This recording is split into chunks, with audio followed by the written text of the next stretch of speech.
Robertai, ar turit gėdos jausmą? Ar turit gėdos jausmą, kad Vilija Blinkevičiūtė faktiškai buvo siūloma į premjerus, nors ji buvo kaltinama dėl fiskalinės drausmės pažeidimų, kurių pasekmė buvo 2008 metų krizė. Po rinkimų apgavo socialdemokratų rinkėjus ir pakišo baustą korumpuotą partijos pirmininką į premjerus. 2 hours later. Gėdos jausmą, kad socialdemokratai susidėjo su nusikaltėlio antisemito valdoma partija ir socialdemokratai sudarė koaliciją. Gėdos jausmą, kad dėl partijos garbės pirmininko prokremliškų pasisakymų. Gėdos jausmą už bandymą organizuoti LRT.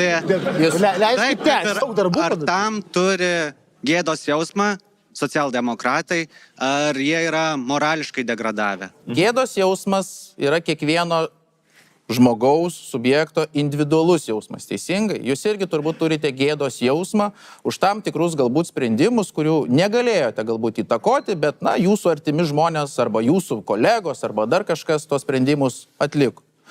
Na, taip yra. Aš lygiai taip pat galėčiau vardinti konservatorių irgi priimtus sprendimus arba neištesėtus pažadus, kad irgi sakyčiau, ar jūs neturite gėdos jausmą, bet tada būsiu apkaltintas vadabautizmu, teisingai. A few moments later.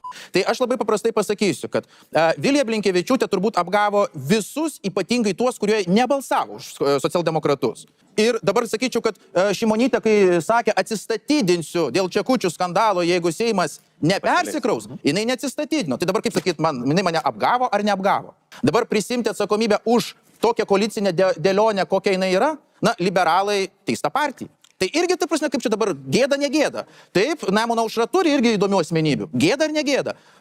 Valstiečiai frakcija turi irgi įdomių asmenybių. Gėda ar negėda? Na, tokius, bet mes matome, kad įvairiose partijose yra STT apklausų ir dabar naujų įvykių turime, tuose pačiuose konservatoriuose, teisingai. Tai čia kaip Bartoševičiaus irgi atveju, taip, žinot, taip irgi labai taip įdomiai. Bet viskas tvarkoj, žmogus apsisprendė.